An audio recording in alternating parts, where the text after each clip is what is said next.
a gente. Hoje nós vamos falar sobre a educação infantil, a educação dessa nova geração que está aí na era tecnológica.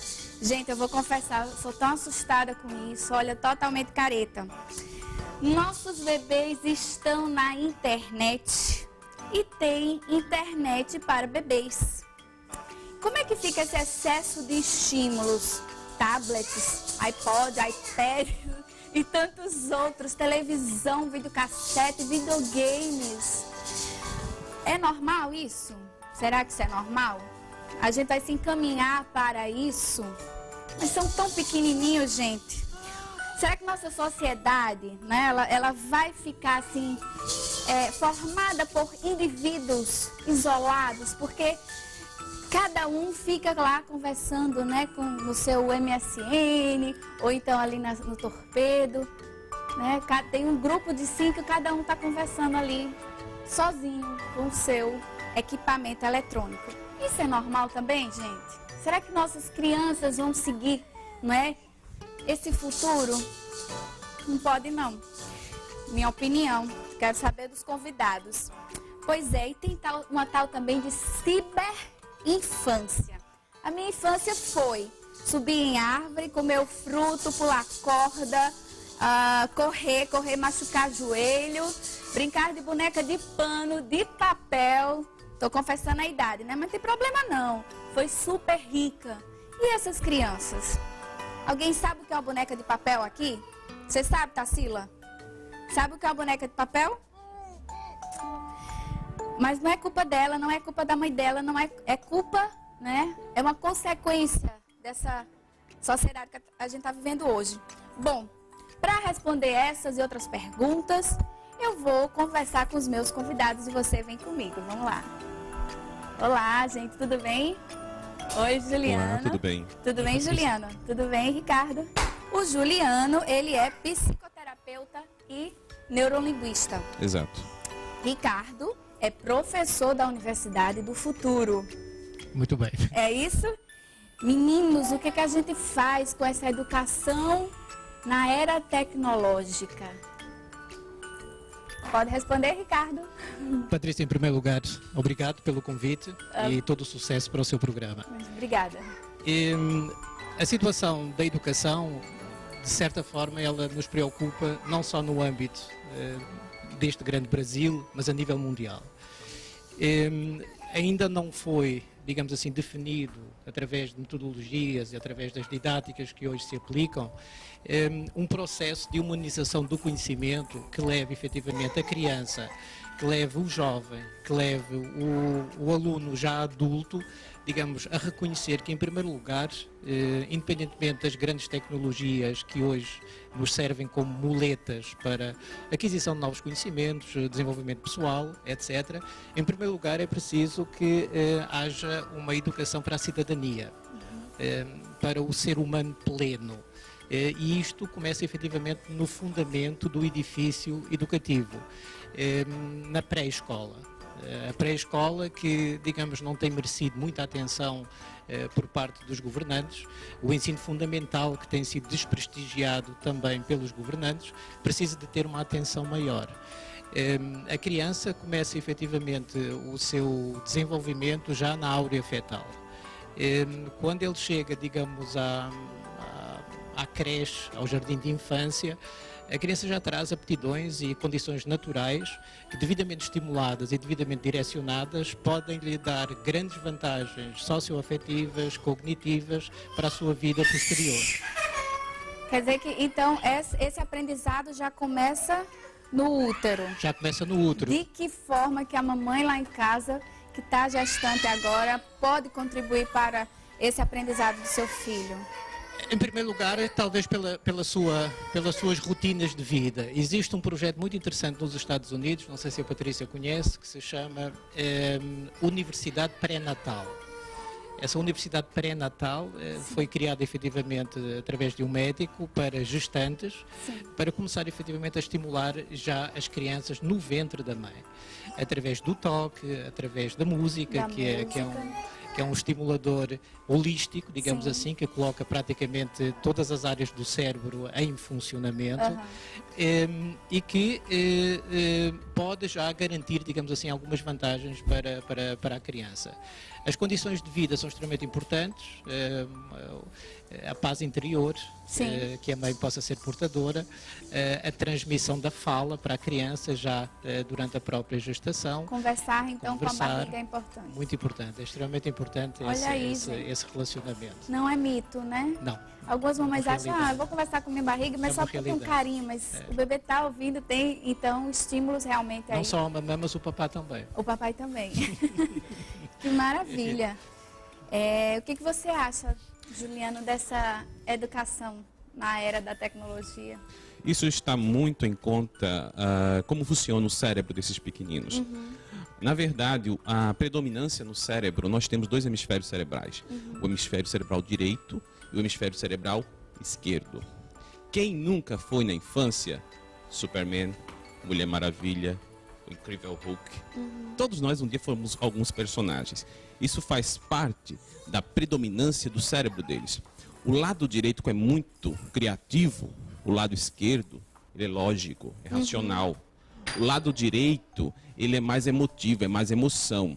O lado esquerdo é mais razão. O direito ele vê a parte global, ou seja, ele vê a floresta, mas não vê a árvore. O lado esquerdo é detalhista. Ele vê a árvore, mas não vê a floresta.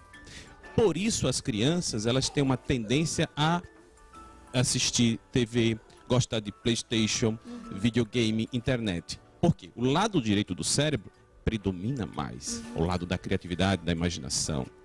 Porém, quando começamos a estudar e ficamos adultos, entramos na faculdade, o lado direito vai ficando mais esquecido. E aí você aprende a escrita e a matemática. E o lado direito fica, vamos dizer assim, um pouco comprometido. No momento que você usa os dois lados do cérebro, você aumenta seu potencial, você aumenta sua capacidade, né? Você falou uma coisa bem interessante. Cada criança dessa é um mundo diferente. Por quê? Dentro do nosso cérebro existe como se fosse um software, ou seja, chamamos de metaprogramas. Esse metaprograma é que vai motivar seu filho a fazer o que deve ser feito. Por exemplo, existem duas forças que movem as pessoas: a busca do prazer e a fuga da dor. A criança, se ela for motivada pela busca do prazer, muitas vezes o pai usa a tecnologia dizendo: se você estudar, passar de ano, você vai ganhar um PlayStation. É verdade. Ou se você passar de ano, eu vou te dar um notebook. Isso funciona? Depende. Se o metaprograma do cérebro da sua criança é predominante a parte da busca do prazer, sim, vai funcionar. Mas se não, não vai funcionar. Se a motivação do seu filho está ligado mais à fuga da dor, é mais conveniente usar a fuga da dor. Por exemplo, se o pai chega para o filho e vai dizer assim: olha, meu filho, se você não estudar, você vai ser gari. Isso funciona? Depende. Se o metaprograma dele for da dor, da fuga da dor, vai funcionar. Ele vai pensar como é doloroso ser gari e vai querer estudar. Depende de como está essa motivação, esse software dentro do cérebro da criança. Tá, e essa motivação, ela é formada de que forma? Descobrindo qual a forma que é mais predominante no seu filho. Se é o prazer ou a dor. De acordo com a resposta que a criança vai dando. Exatamente, exatamente. E os estímulos? Como é que os estímulos dessa tecnologia, né? Você falou que a busca do prazer, né? E o fato de alguns funcionam assim. De ser o lado criativo, que a gente, no caso deles, né? É mais aguçado, não é? Essa questão. Por causa do hemisfério direito, que é o lado mais da imaginação. Então, essas cores, sons, toda essa questão aí chama a atenção. Mas essa quantidade de estímulos que eu não tive, nós não tivemos, e eles têm muito hoje, isso é positivo? É negativo? É normal para essa nova sociedade que a gente está vivendo hoje? Depende. Por exemplo, a internet, ela não é boa nem ruim. Ou seja, se você usa a internet para fazer o trabalho escolar, ela é útil. Mas se você usa a internet para ficar de bate-papo o dia todo, aí não vai te fazer bem porque vai limitar você. você não vai querer sair de casa, nem vai querer estudar. Agora, tem um detalhe que para nós isso faz não é, como é que eu vou dizer, tão confortável, que é a indústria da informação, né? Aquele estímulo excessivo, né, de informação. Então, a gente tem internet, tem uma TV a cabo, tem vários meios de comunicação, para a gente já deixa um pouco estressado. E para essas crianças, doutor Ricardo, como é que a gente pode ver, professor Ricardo, como é que a gente pode proteger de tantos joguinhos, não é, internet, essas coisas todas? Nós vivemos um tempo de alta velocidade.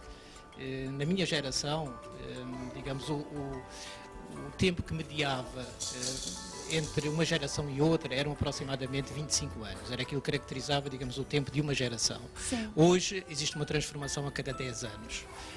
O tempo corre muito mais rapidamente. O volume de informação agigantou-se. Sim. Uma criança hoje com 6 anos de idade, ela teria aproximadamente 10 vezes mais informação disponível do que um César durante o Império Romano. Certo. Verificamos hoje situações que, na minha época, pelo menos não eram rastreadas. Crianças que, com 7 anos de idade, sofrem de estresse escolar.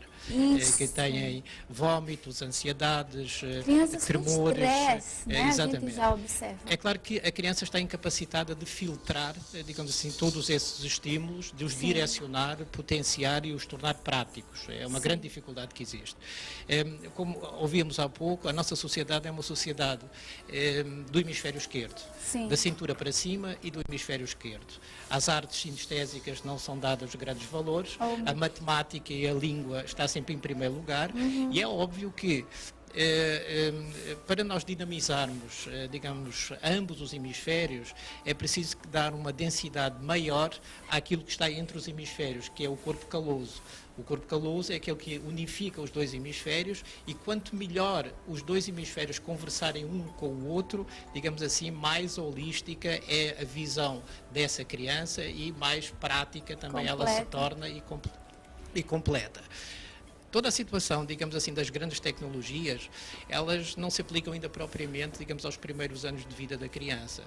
Até aos 3 anos de idade, eu diria que os 3 anos de idade é o grande ponto de virada. Sim. A partir dos 3 anos de idade, o cérebro tem uma atitude perversa. Todas as ramificações cerebrais, digamos assim, que não são utilizadas ou que não são estimuladas, elas pura e simplesmente são cortadas. Espera aí, Então, vamos repetir. A partir dos 3 anos de idade... A complexidade maior cerebral se atinge aos 3 anos de idade. Ainda difusa, não devidamente estruturada,